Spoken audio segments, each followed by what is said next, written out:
Taking pictures and selling them is not only a great way to make money, but it's also very fun to do. In this video series, I'm going to be talking about stock photography online.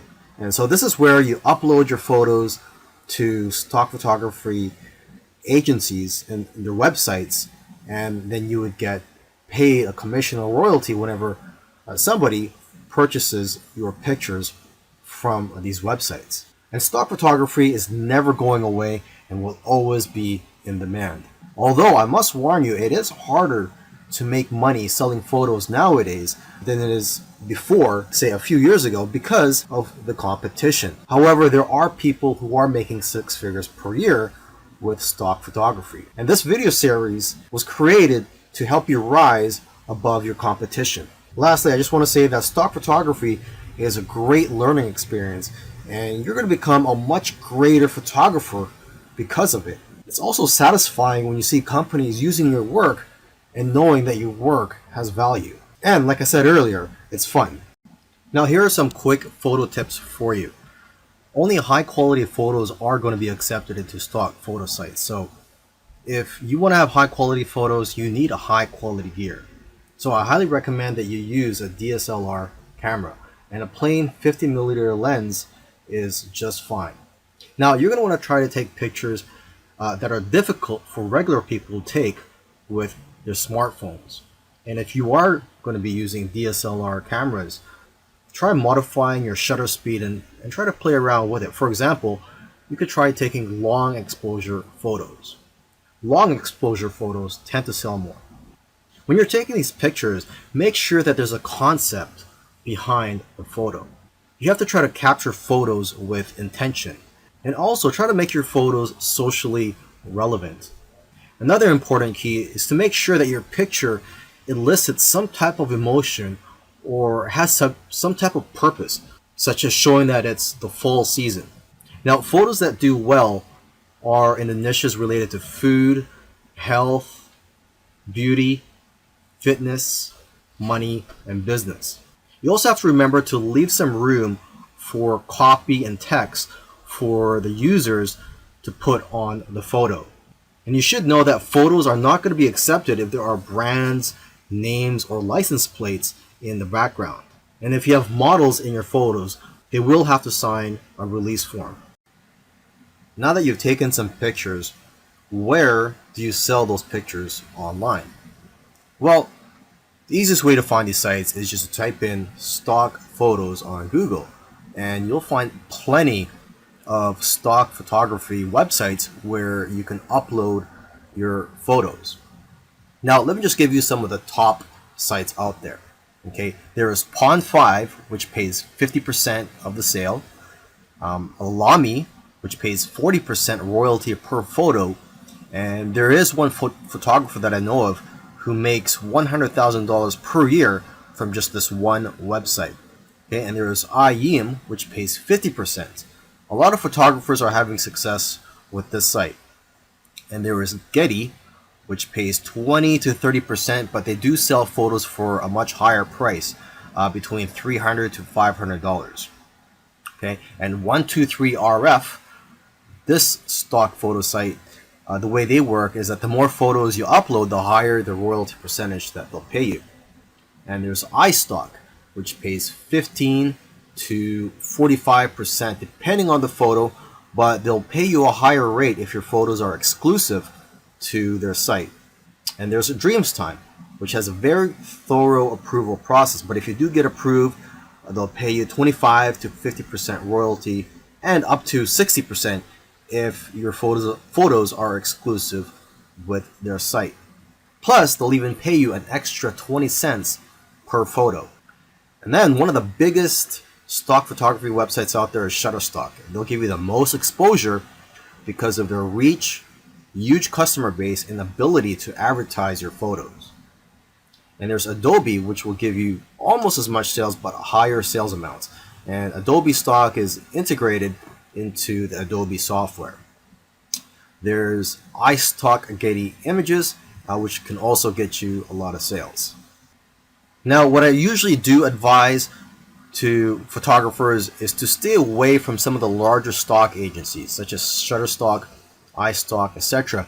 because they're publicly held companies, and they're more interested in making their shareholders happy and not the individual contributors. They just don't have the incentive to help contributors grow and make more money. However, if you are a beginner, you may want to try out these larger stock agencies just to test out the waters and to gain experience at first. And then you could try out the smaller agencies such as Dreamstime, Stockfresh, etc. The advantage of working with these smaller agencies is that there's less competition for you as a contributor. But then again, everybody is different, so you have to figure out what works for you. And interestingly, I know of somebody who makes more money uploading to free stock photo sites like Pixabay than other stock photo sites because people have the option to donate to you when they download your photos for free.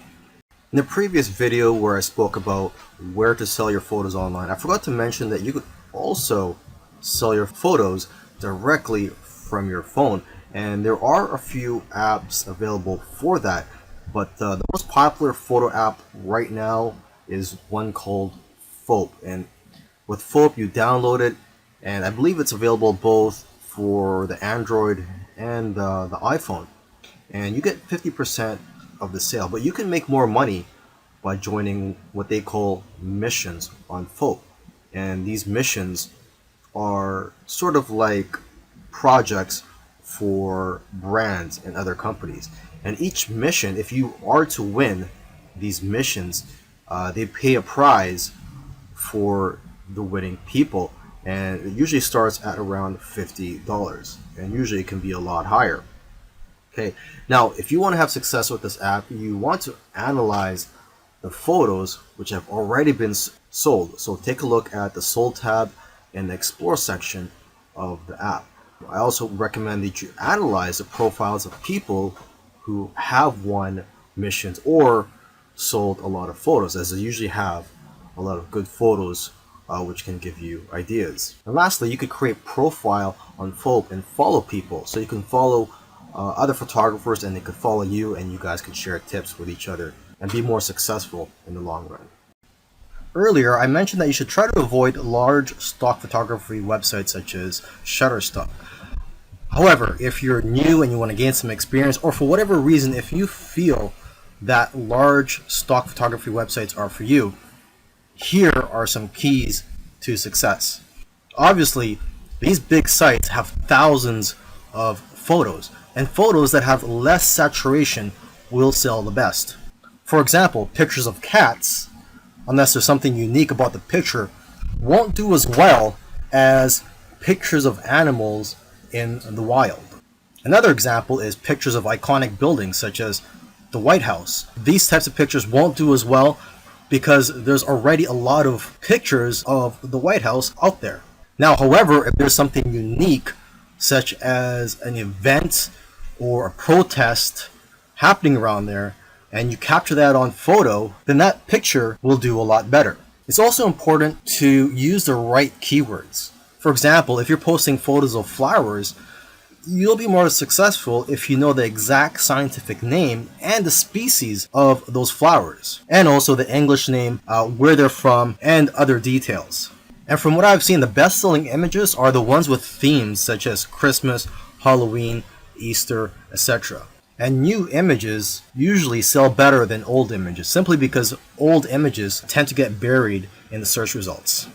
In the last video, I gave some tips on how to be successful if you were to upload to those larger stock photography websites. Now in this video, I want to give some tips on how to be successful just in general. So these tips will work whether you decide to go for the smaller stock photography websites or the larger stock photography websites. To start off with, you cannot be a generic photographer and make money with stock photography. To be successful, you have to niche down. You cannot be too broad. So you have to be very specific and also good at what you do. For example, portraits of people are always popular. So if you can focus on that, you'll probably do well. You should also stay in tune with what's going on in the world.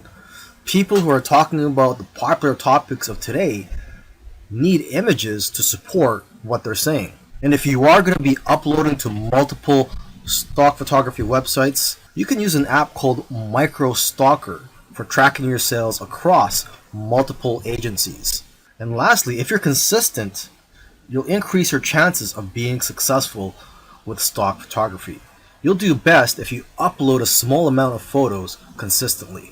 Selling your photos on stock photography websites is great. However, there is a lot of competition and it is harder to make money nowadays than it is in the past. So one thing I like to tell people who are involved in stock photography, if they want to take their business to the next level, is to start their own website and just sell photos from your own website. And what I like about being in control, having your own website and selling your photos from your own website, is that you can collect the emails of your customers and people who visit your website. And basically, whenever you have new photos, you can notify your list of subscribers. You could also offer deals from time to time. You see, when you have an email list, you could just email them whenever you're in need of some cash flow. Now, what I recommend you do is, if you are going to start your own website, is to make your website focused on one niche. I know of somebody who made $4,000 in 1 month from his own site. Now, aside from just collecting emails from your customers, you could also collect emails from people who just visit your website. And to entice them to opt in, you can run a contest where if they enter their information, such as their email and their name, they'll be entered to win a photo or a print. Another great thing about building a list of subscribers is that you can build a relationship with your audience and that you're going to get repeat sales in the future. You see, when people buy your photos from stock photography websites, you don't collect their information. So it's not like you could tap their shoulder in the future and say, hey, would you like any of my other photos or my newest photos? This way, with your own website, you could just notify them, like I said earlier, whenever you have new photos or if you have a discount that you're offering. You should also sell prints of your photos from your own website to increase your revenues. Now, if you're scared to start your own website, there are several tools out there that make it very